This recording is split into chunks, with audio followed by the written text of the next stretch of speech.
Ah bah moi je connais pas alors. Ça y est. Bien, bonsoir à tout ça. Nous sommes très heureux de t'accueillir ce soir à cette Guillermo. On voulait faire une petite interview. Donc, nous sommes un collectif de solidarité pour la Palestine. Très très jeune, qui s'est constitué il y a 2 mois. Non. Novembre. Ouais, novembre. 3 mois. Et 5 mois. C'est un peu triste. Et on s'appelle collectif Intifada. On s'est constitué pendant lors des bombardements de Gaza qui ont eu lieu en novembre malheureusement. Et donc voilà, donc c'est la société qu'on voulait mener cette interview. Donc on voulait savoir quelle était ta position par rapport à la campagne BDS, la campagne de boycott, qui est maintenant ancienne, qui date de 2005. Et est-ce que tu l'as suivi? Est-ce que tu es acteur? Est-ce que tu vois? Je ne peux pas dire que je suis acteur. Je la suis, voilà, de près. Il y a eu des connexions qui sont faites ces dernières années autour de manifs, d'événements, quand on a été sollicité autour de cette campagne-là notamment. Donc voilà, moi j'essaie, je pense comme vous, comme on est beaucoup, de soutenir la cause palestinienne à mon niveau.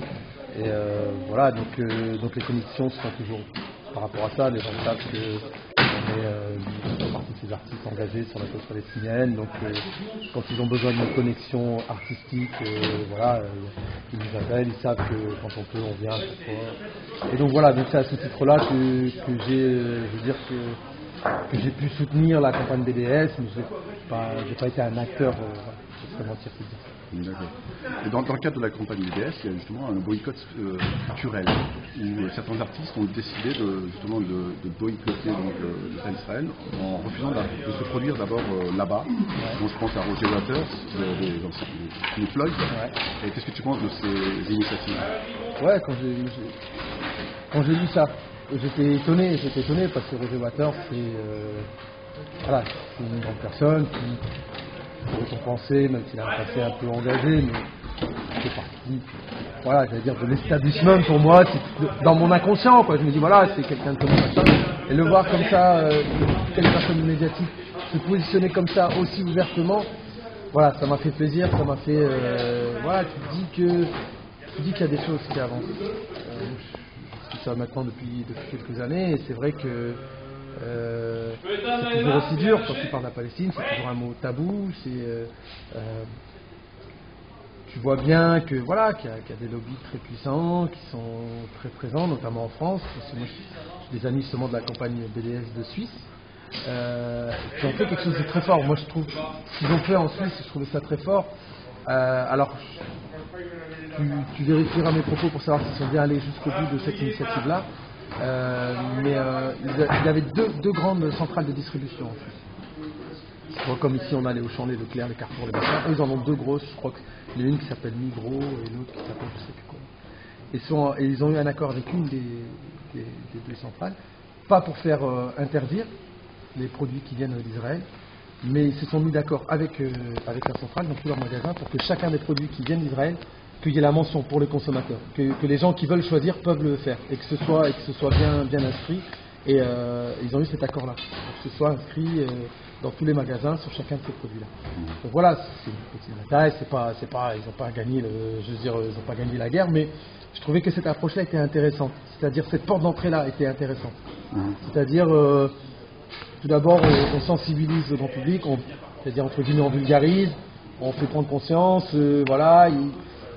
Les gens qui veulent savoir peuvent savoir, et puis on prend les victoires les unes après les autres, quoi. On construit quelque chose. Je pense que il faut au-delà de la campagne BDS et pour la question palestinienne, je pense qu'il faut aussi qu'aujourd'hui on essaie de rentrer, c'est mon avis, on essaie de rentrer dans cette idée-là, de construire les choses pas à pas. Step by step. Ouais, de commencer à penser à être stratégique, à penser à long terme, à penser vraiment connexion, convergence. C'est les fondations, quoi. Parce que je trouve qu'il y a eu beaucoup ces dernières années, j'ai vu, il y a pas mal de choses, il y a eu beaucoup d'énergie, beaucoup de gens, et des fois des choses qui retombent. Si on prend le mouvement qui s'est passé pendant les bombardements de Gaza en 2008, 2009. Endurci, décembre 2008. 2008, 2009. 2009. Il y a eu une forte mobilisation. Et puis on a réussi à toucher l'opinion publique en France, etc. 3-4 mois après, c'était retombé. Tu vois, c'était retombé et nous-mêmes, on nous a appelés pour encore des petits éléments de manifestation. Il en faut, c'est pas ça, mais des choses où tu sens qu'à un moment donné, ça se replie, ça se referme. Il y a un travail de déconstruction qui a été fait aussi par les lobbies sionistes. Voilà, on le sait, ils savent très bien faire tout ça. Mais on le sait ça, on sait qu'ils sont là, ils seront toujours là. Donc après, il faut pouvoir nous, voilà. Savoir ce qu'on veut, comment on s'organise, comment on converge et comment toute cette énergie-là, on essaie de la mettre à bon escient parce qu'elle n'est pas infinie notre énergie. Tous, je veux dire, on est des êtres humains, à un moment donné, tu donnes et puis tu démoralises et puis si tu vois. Donc la moindre petite victoire que tu arrives à avoir, à un moment donné, c'est ce qui peut te rebooster, c'est ce qui peut permettre de provoquer une contagion, des gens qui s'agglomèrent, des énergies qui s'agglomèrent. Enfin, voilà. C'est l'avantage de BDS aussi, c'est que ça ne demande pas énormément d'énergie parce qu'en fait, déjà en ce qui concerne le boycott commercial, c'est juste quand on fait ses courses. Ouais, donc après, c'est un cheminement. C'est une énergie parce que c'est un problème de il faut communiquer sur le conflit, il faut communiquer sur il faut communiquer auprès des gens, tu vois, tes amis, des fois même ta famille. C'est pas simple. C'est un travail de longue haleine. C'est simple, voilà, t'es allé en Palestine, tu sais, pour nous c'est simple. Je veux dire, quand on parle moi ça m'avait marqué la première fois que j'étais allé, quand je suis rentré en France, ça m'avait marqué parce que tu rentres en France et puis t'as envie de contaminer la France entière, t'as envie de leur dire les gars, réveillez-vous, on peut pas laisser faire ça parce que t'as vu des choses et tu te rends compte qu'il y a un décalage, il y a un vrai décalage. Il y a un vrai décalage entre ce qui toi te semble évident et l'ensemble des gens, des citoyens qui ne sont pas forcément avertis de ce qui se passe là-bas, qui ne sont pas forcément... Une force d'inertie aussi qui fait que les gens ne se mobilisent pas forcément comme ça au pied levé. Ouais, tout à fait. Et alors, question de géographie, puisque tu parlais de la Suisse, et pour faire un petit clin d'œil à un texte assez récent, HK, la capitale de la Suisse, s'il te plaît. Berne. Bien. Tu as le moral en berne alors. J'ai le moral en berne. Bon. Et voilà, non, mais un petit aparté. Oui. Et si par exemple on te demandait de te produire en Israël? Nous, alors, nous c'est une histoire qui s'est déjà passée. C'est une histoire qui s'est passée en 2006 avec le groupe MAP, Ministère des Affaires populaires. Donc nous à l'époque, on a toujours été militants de la cause palestinienne. Voilà, on a toujours suivi ça de plus ou moins près avant vraiment d'être impliqué. C'est depuis notre séjour en 2007 qu'on est vraiment impliqué. Et on nous a proposé un séjour en Palestine et il y avait aussi l'idée de faire un concert en Israël à Tel Aviv. Et nous, ça a été la question qu'on s'est posée à l'époque. Ça a été même des tiraillements au sein du groupe, ça a été un lourd questionnement et on a fini par accepter cette tournée. On a fait cette tournée. On allait jouer à Tel Aviv et on allait jouer ensuite à Ramallah, on est allé à Bethléem, on est allé ensuite à Naplouse, après on est allé à Gaza. Voilà, c'était les instituts français qui faisaient ça, les centres culturels français. Donc c'était une tournée, l'État français, entre guillemets, voilà, appelle des groupes pour faire la tournée dans les deux pays. Et nous à l'époque, on avait vraiment envie d'aller jouer en musique, et donc on l'a fait. Tel Aviv, c'était le compromis en fait. C'était le compromis. Voilà. Et je comprends. Et après, on l'a fait. Si on avait pu ne pas le faire, on l'aurait pas fait. Si c'était à refaire, moi je le referais parce que si c'était à refaire, c'est-à-dire je reviens là aujourd'hui, on est en 2007, on me repropose le truc. Parce que moi ce voyage-là, ça m'a permis de voir, de comprendre, de savoir. J'ai vu les deux côtés, j'ai vu la société israélienne, j'ai vu la paranoïa israélienne. Alors comment le public israélien alors en plus a reçu votre répertoire j'ai des histoires par rapport à ça. Donc on arrive à Tel Aviv, tout ça et tout. C'est pas simple à gérer pour nous. Enfin, voilà, c'est pas simple parce qu'on avait décidé de le faire, on assumait de le faire, mais en même temps, il y avait tous ces questionnements. Donc t'arrives déjà, c'est une société vraiment, la société israélienne, c'est une société angoissée, paranoïaque. Enfin, c'est très dur. Tu le sens dans l'avion, tu sens quand tu es à Tel Aviv. Bon, quand tu rentres À l'aéroport, dans un café, il y avait un café sur la place en face de la scène, comme derrière le catering, il y avait pas de café, tout ça et tout. On va pour se prendre un café à emporter au moment des balances. Donc tu rentres, c'est un portique de sécurité, tu vois que les gens qui sont à la terrasse, sur la grande place, machin, t'as une grille comme ça qui est tirée et qui referme le soir, tu sais, donc ils prennent leur terrasse derrière la grille, enfin tu vois sur la tête des gens, tu vois qu'ils sont pas bien. Ils sont pas bien. Alors c'est un état, moi, ce que je fais, voilà, je pense qu'on peut tous partager, dans lequel ils se sont mis, ils vivent que pour ça. Ouais. Ils ont construit une société pour unifier cette société-là qui est très, j'allais dire hétérogène, mais à l'extrême, c'est-à-dire entre les gens qui viennent de Russie, d'Arménie, d'Europe du Nord, du machin, entre les différentes discriminations, pas que envers les Arabes c'est pas racisme, mais le truc, c'est une société qui est tiraillée, où les gens se posent. Et pour créer un semblant d'unité, ils ont toujours mené cette politique-là de la sécurité, de l'ennemi terroriste, de l'ennemi qu'on ne peut pas les voir. C'est simple, c'est que tu as les débats de la Palestine qui n'existaient pas sur les panneaux. C'est-à-dire tu as tout annoncé, tout ça et tout, tu as le nom des colonies, machin, en territoire palestinien, en terre palestinienne, mais Naplouse, Ramallah, machin, ça n'existe pas. Sur les panneaux, quand tu roules, ça n'existe pas, tu ne peux pas y aller, ça n'existe pas, tu ne peux pas y aller, faut pas aller là-bas c'est que des terroristes, et puis tout le monde va à l'armée, 3 ans, et puis c'est 3 ans soit d'un coup, soit chaque mois. Enfin, quand tu apprends à connaître un peu cette société-là, tu comprends tout ça. C'est-à-dire que la personne qui naît israélienne, elle est embrigadée, elle est conditionnée, tout est fait pour qu'à un moment donné, l'autre, c'est lui, toi, là, avec ton kéfir, l'autre, c'est le terroriste, l'autre, c'est le machin, c'est le truc. Et donc, du coup, les gars, c'est plus humain, quoi, c'est des robots, mais c'est une réalité. Endoctrinés. C'est une réalité. Donc, il y a ça. Donc ça, c'est le premier truc, moi, qui m'a choqué. Donc on fait le truc, tout ça et tout, après donc on fait le concert, tout ça. Et on fait le concert, donc nous, voilà, on avait pris le parti, j'allais dire le donnant, tout ça et tout, mais pour nous, c'était clair qu'on était venus pour faire la tournée, pour aller en Palestine, donc on fait le concert, et pour pas qu'il y ait j'allais dire, de quiproquo, en plus on fait la chanson, j'allais dire engagée, donc festive, aussi, tout ça et tout, et on voulait pas qu'il y ait de quiproquo, quoi, entre nous et le public. Donc à un moment donné, à Tel Aviv, sur la place, tout ça et tout. Voilà, on est là aujourd'hui, tout ça et tout. Mais nous on est venu faire une tournée et demain, tu vois, on est fiers de le dire ici.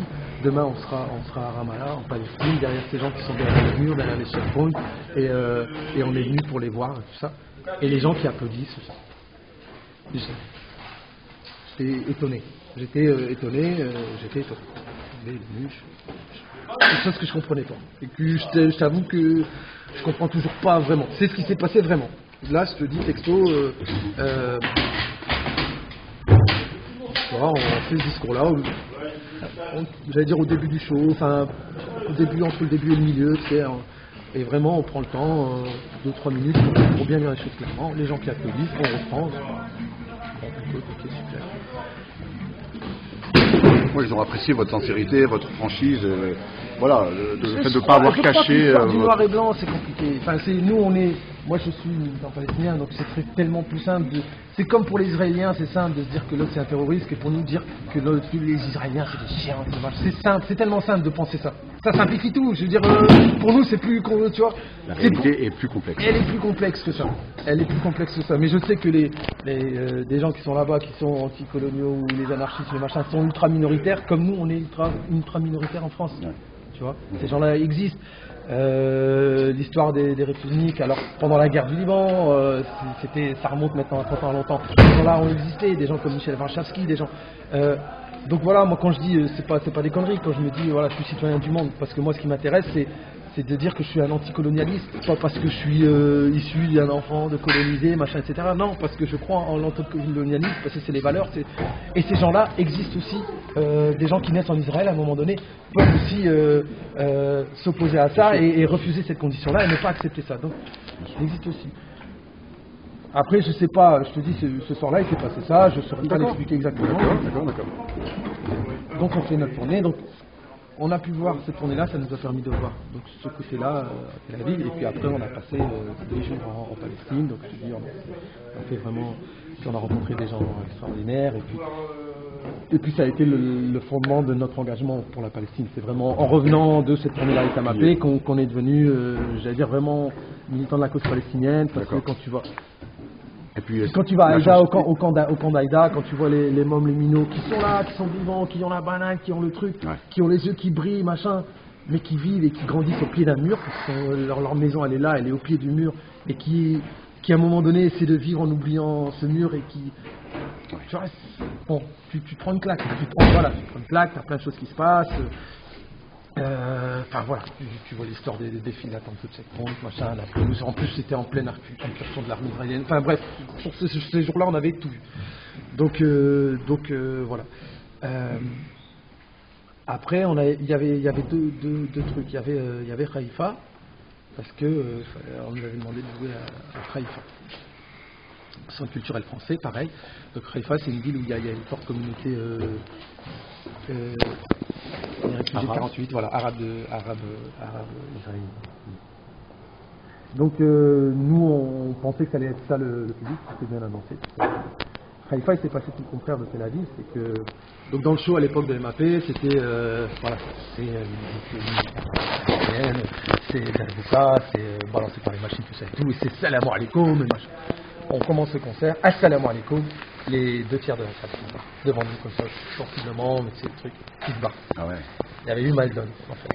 Donc voilà, ça c'est l'autre version, je veux dire c'est la version de la société israélienne à laquelle moi je m'attendais en y allant, et là on l'a vécu et c'était assez violent. C'était assez violent parce que tu viens, tu fais de la musique en plus, nous, ce qu'on fait, ça a toujours été assez clair et explicite, donc on pensait que les gens qui venaient voir savaient ce qu'ils venaient voir. Et puis, voilà. Donc à un moment donné, ouais, ça fait. D'accord. Ouais, ça fait. Donc on l'a fait. Moi, je regrette pas de l'avoir fait. Ouais. Aujourd'hui, je le referai pas. Je le referai pas. Si vous y retournez là, hein, en Palestine. Non, je referai pas la partie tournée en Israël parce que on l'a fait une fois par nécessité et il fallait le faire. Sauf si des gens comme genre les anarchistes contre le mur nous invitaient et ces gens-là nous invitaient, on irait bien sûr les rencontrer, on irait bien sûr faire des choses avec eux. Moi, comme tu peux faire des trucs en France pour la cause palestinienne, comme tu peux faire. Donc là, ça me pose pas de problème. D'accord. Bien. Je voulais peut-être changer de sujet, parler de Monsieur Hessel, puisque tu l'as connu, tu l'as rencontré, tu en as inspiré cette magnifique chanson Indignez-vous. Et je voulais te demander ce que tu as pensé de l'hommage qui a été fait au moment de ces funérailles aux Invalides par M. Hollande, président de la République. Je suppose que tu as suivi ça de près. Après avoir fait l'éloge de M. Hessel, grand ambassadeur, rédacteur de la Déclaration universelle des droits de l'homme, etc., défenseur anticolonial aussi, et puis des sans-papiers. Alors que d'ailleurs, pendant ce temps-là, M. Valls fait la chasse dans les couloirs du métro. Bon, parenthèse fermée. Mais donc, et qui finit par ce petit tacle, en parlant de la Palestine, en disant que M. Hessel, l'engagement de M. Hessel pour la Palestine, suscitait de l'incompréhension chez ses amis dont il était. Voilà. Et puis en rajoutant, la sincérité n'est pas la vérité. C'était des causes. Qu'est-ce que tu as pensé de ça? Aussi légitimes. Non, c'est-à-dire, c'est François Hollande. Voilà. C'est cette manière de vouloir ménager la chèvre. Non, mais je sais. Non, je veux dire, non, juste une analyse, d'abord l'analyse froide. Cette manière de vouloir ménager la chèvre et le chou, ça conduit parfois à une forme de lâcheté pure et simple. Je veux dire, et le mec, à un moment donné, d'un côté, t'as le CRIF qui est venu sonner à sa porte la veille, il dit, mec, tu vas faire quoi? Tu vas faire un hommage à Stéphane Hessel? Ah, cette merde de Stéphane Hessel. Bon, tu n'as pas vu les histoires sur le site du CRIF de la LDJ, moi c'est top, champagne, Stéphane Hessel est mort, il pue les aisselles. Dégoûtant. Ces gens-là, on leur est entré à l'Élysée, voilà. Toc, François, ouais, ou allô. Tu penses que ça s'est passé comme ça? Ça c'est sûr, non mais ça c'est sûr, il y a eu le toc ou le allô, ça c'est clair, en direct. Non, ça, il n'y a pas, je veux dire, Ça, c'est même pas un secret. Non. C'est sûr. Allô, ouais, bon, il y a un problème, fais gaffe, quand même, parce que tu sais, c'est pas le compte, quoi. Bon, ben lui, il est là, putain, c'est emmerdé, c'était pas Youssef, c'était mon pote, pour voir qu'on l'accompagne, j'étais content de m'afficher avec lui, tout ça et tout. Il m'a, bon, c'était bien, ça m'apporte un peu de poids, machin. Là, je vais avoir l'air con si je fais pas un hommage, c'est quand même quelqu'un un peu connu, nanani, nanana. Certains pensaient même à le faire entrer au Panthéon. Ouais, hein. ouais. Bon, non, Panthéon, je peux pas, non, mais faut que je fasse un hommage et tout, mais... là, il y a un problème, là, sur la Palestine, là, le CRIF va me tomber dessus, en plus, je suis invité, là, au dîner, là, c'est dans 2 mois, merde, dans 3 mois, bon, putain, qu'est-ce que je vais faire? Et là, ça, c'est François Hollande. Ouais. Bon, bah, je vais dire, il faut que je dise, qu'est-ce qu'il faut que je dise avec son conseiller? Bon, il défendait la Palestine, faut que tu dises que la Palestine, c'est légitime, c'est important, ouais, d'accord. Mais que s'il y a un problème, ah d'accord, il faut que je dise les deux dans la même phrase. Et oui, il défendait, ce mec-là, mais c'est un mythomane, mais c'est un prestidigitateur, c'est une cause aussi légitime que la Palestine. Sa défense pour une cause aussi légitime que la Palestine suscitait l'incompréhension de ses amis, dont j'étais. C'était un ami ou il était con? On sait pas, même le dont j'étais, ça veut rien dire, sa phrase ne veut rien dire, c'est d'une lâcheté absolue. Ouais. Et c'est une honte parce que tu vas pas, si tu veux pas rendre hommage au gars, si tu veux pas. Ouais. Tu vas pas, ou si à un moment donné tu veux y aller, vas-y. Si tu veux, même si tu veux dire là je suis pas d'accord parce que ceci. Mais pas dans ces circonstances. La sincérité. Pas devant son cercueil. Donc, mais lui il sait c'est quoi la vérité. C'est-à-dire François Hollande quand il dit ça, lui il sait c'est quoi la vérité. Parce que ce pauvre Stéphane Hessel qui était vieux, qui était bon, qui était âgé, qui était peut-être un peu sénile, bon effectivement il s'est un peu à voir par ces Palestiniens qui se sont servis de lui. C'est ça. C'est assez puant, mais ça m'a pas étonné. Mais voilà, ce que je veux dire, c'est que bon, toi, t'es étonné, indigné, machin. Moi, ça m'a pas étonné de François Hollande. Ça m'a pas du tout étonné. Dommage. C'est dommage parce qu'il méritait pas ça. Non.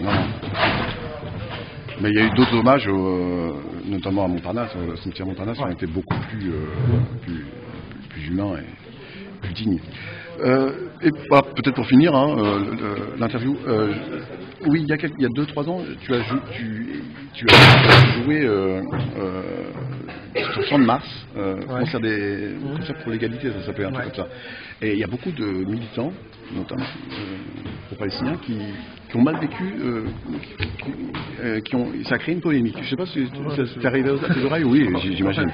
Voilà, donc SOS Racisme, voilà, cette association qui effectivement a ses entrées aussi au CRIF, etc., qui se mobilise pas beaucoup pour la Palestine, et qui même est contre la campagne BDS, clairement, d'après les propos de M. Sopo.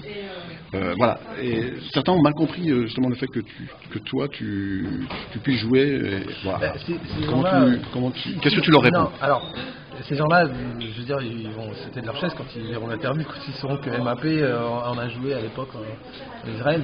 Donc ça, ils ne le savaient même pas. Donc voilà, donc là, maintenant, ils apprennent. Merci pour le scoop. Je veux dire, ça va finir de rompre les nerfs. Mais je pense qu'on a tous, on vit dans une époque très complexe. On a tous une vision de nos combats, on a tous une vision des temps modernes. Ouais, on a tous une vision des chemins à emprunter pour y arriver. Et je comprends qu'on n'a pas la même façon de concevoir les choses. Et je comprends. Maintenant, je vais dire nous, comment moi je vois les choses. C'est que si tu parles de l'entité sioniste, si tu parles du sionisme, et que tu dis, tu vas jouer... Bien sûr. Si tu parles de l'entité sioniste, si tu dis, ah mais là, tu allais jouer dans l'antre du sionisme. C'est ça qu'on nous a dit grosso modo. Je l'entends et... Je l'entends. Tu vas jouer nulle part, en fait. En fait, tu vas jouer nulle part. Tu vas pas jouer. Tu vas pas dans Libération. Tu vas pas faire un portrait dans Libération. Tu vas pas jouer sur France Télévisions. Tu vas pas sur France Inter. Tu vas pas dans ces trucs-là. Donc, moi, je comprends. Celui qui, à un moment donné, milite. Pour moi, il y a 2 manières. Pour moi, 2 manières, j'allais dire... j'ai été un peu extrême, mais c'est pas grave. Ça a apporté de l'eau au moulin et de la matière au débat. Pour moi, il y a 2 manières extrêmes de concevoir et cohérentes de concevoir la militance en France. Et il y a 2 façons. Soit à un moment donné tu dis je dois être pur dans mon engagement. je ne dois pas me salir parce que le moindre fait de me coller à toi, d'apparaître avec toi à un moment donné, ça va me salir, ça va m'entraîner sur un chemin dans lequel je sais pas comment je pourrais revenir, machin.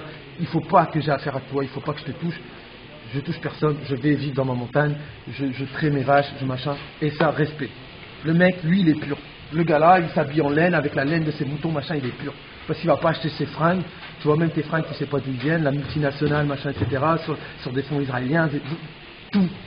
Soit à un moment donné, si tu pars du principe que tu dis, ce qu'on dit quand on dit, voilà, Israël, le gouvernement israélien, cette politique sioniste, ce mouvement-là, tient le monde.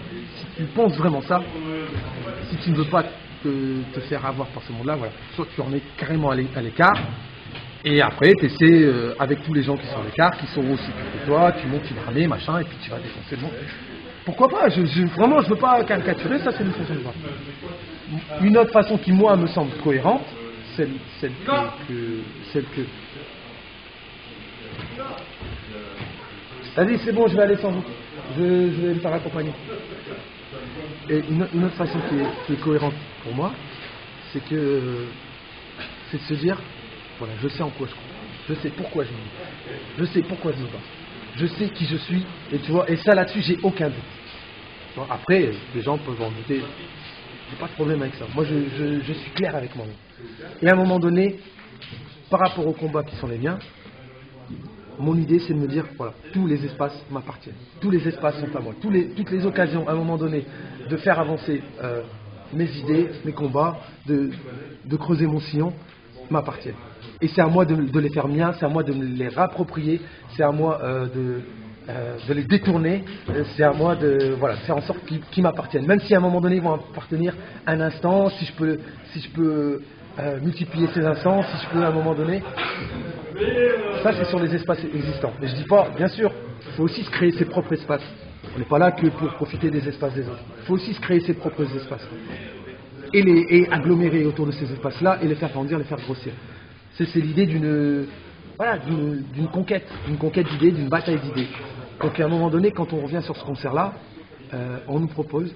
Tu as suscité l'incompréhension.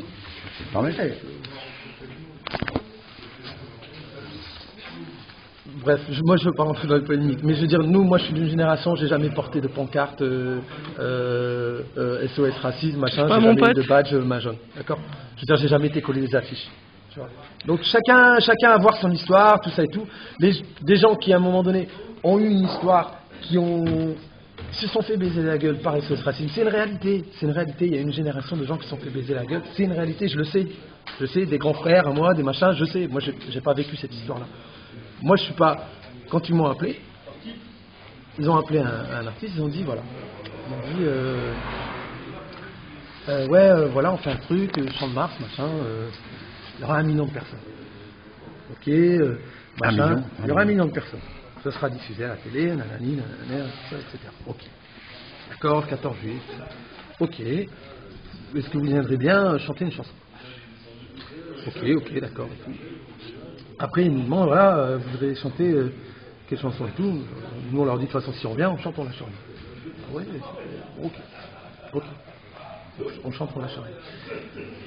Ensuite, après, pour nous, c'était évident qu'on allait chanter, on lâche rien, avec le groupe, machin, etc. Plus tard, il y a quelqu'un qui nous appelle de l'organisation, qui nous dit, les gars, au fait, vous faites quoi? Vous jouez en playback ou bien avec les musiciens qui seront sur place? Elle dit non, on chante, on lâche rien avec le groupe. Ah non, ça va pas être possible. Si, ça va être possible, ça va être comme ça, sinon on vient pas. Enfin, c'est pas sinon on vient pas. Si, on vient avec le groupe. Ah bon, bah c'est pas grave, alors on abandonne. Ils avaient déjà lancé les affiches, c'était avec notre nom, etc. Donc quand tu connais un petit peu le monde du spectacle, tu sais que si toi tu es organisateur de spectacle et que tu mets des affiches pour X milliers d'euros d'affiches dans tout Paris, machin, etc., avec le nom d'un groupe avec lequel tu n'as pas signé de contrat, le groupe peut te demander ce qu'il veut.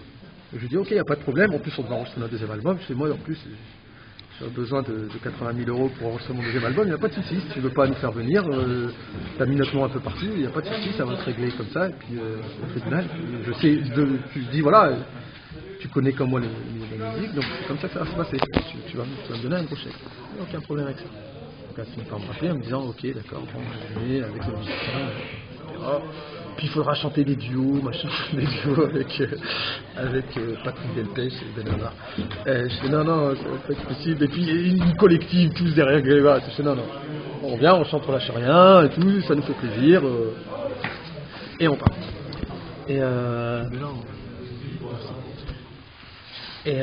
Donc voilà, ça s'est passé comme ça. Donc on est allé, on a fait le truc, on a chanté la chanson. Les images sont disponibles sur internet. Ouais. À la fin de la chanson, voilà, je fais arrêter les musiciens, je dis voilà pourquoi nous sommes venus là.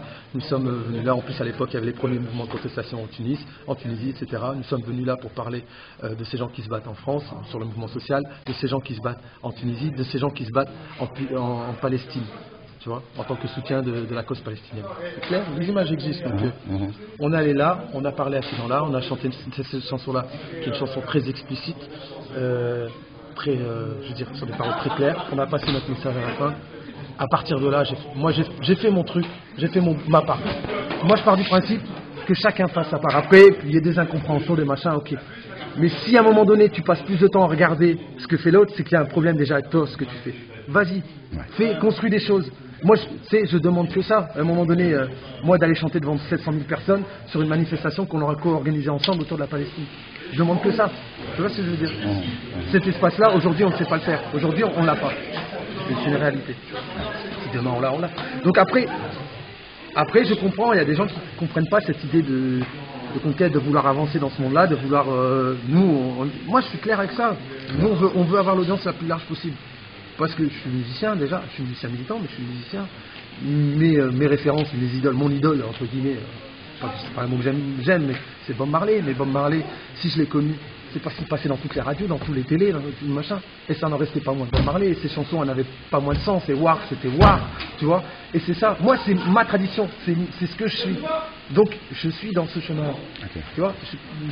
Donc après, des gens qui sont militants et qui pensent que par ce biais-là, okay, j'ai aucun problème. Ce que je veux dire, c'est qu'à un moment donné, ça n'enlève pas le fait comme ça de regarder des gens sur les trucs, ça n'enlève pas de se questionner sur nous qui nous engageons sur une cause, sur comment on arrive à la faire avancer. Tu vois, parce que moi, il faut être dans le combat, la radicalité, tout ça, je comprends, et parce que des fois, quand ça vient du cœur, quand t'as la rage, etc., puis à un moment donné. Mais à un moment donné, il faut essayer de toucher les gens, il faut essayer de convaincre les gens, il faut essayer. Sinon, c'est quoi? Quand tu parles de la Palestine, à un moment donné, quand tu vois, on parlait tout à l'heure de Stéphane Hessel, de Crips, qui disait, c'est un exemple Stéphane Hessel, mais je veux dire, c'est sur tout ce qui a trait à la Palestine, il disait, il faudra qu'on fasse ce travail de déconstruction. C'est ça la réalité. C'est que quand toi, tu essaies de construire des choses autour de la Palestine, tu as un travail de déconstruction. C'est que toi, à un moment donné, on va dire, mais vous voyez ces jeunes, ces machins, regardez-les, comment ils sont pas raisonnables, nanani, nanana, de tous les arguments possibles et inimaginables. Donc à un moment donné, si déjà, entre nous, on se bouffe la gueule, moi, des gens on parlait de Stéphane Hessel, des gens, je discutais avec des potes pro-palestiniens, ouais, Stéphane Hessel, de toute façon, c'est un sioniste. Putain, mais merde. Tu vois, je veux dire, qu'est-ce que tu fais alors? C'est-à-dire que le mec qui vient, qui est avec toi, qui est de ton côté déjà, c'est mort, on fait rien, on n'arrive à rien. Tu vois. Donc, attention, j'ai pas la science infuse, j'ai pas la truc. À un moment donné, moi j'ai une vision, déjà pour moi, je sais ce que je vais faire, je sais vers où aller, je suis clair avec moi. Après, voilà, je sais qu'il y a peut-être des gens qui ne comprendront pas, et c'est comme ça, c'est la vie, quoi. Ouais. Mais je sais qu'après, comme on dit, tu sais, c'est la fin de l'histoire qui fait le compte. Donc moi, dans 1 an, 5 ans, 10 ans, voilà, je pense qu'il y a, tu vois, je me retournerai, et puis on verra si effectivement je me suis trompé, si je me suis compromis, si je me suis vendu, si ceci, si cela. Ouais. Pour l'instant, j'ai pas de problème avec ça. Ok. Bah, je te remercie, Kado, pour cette interview.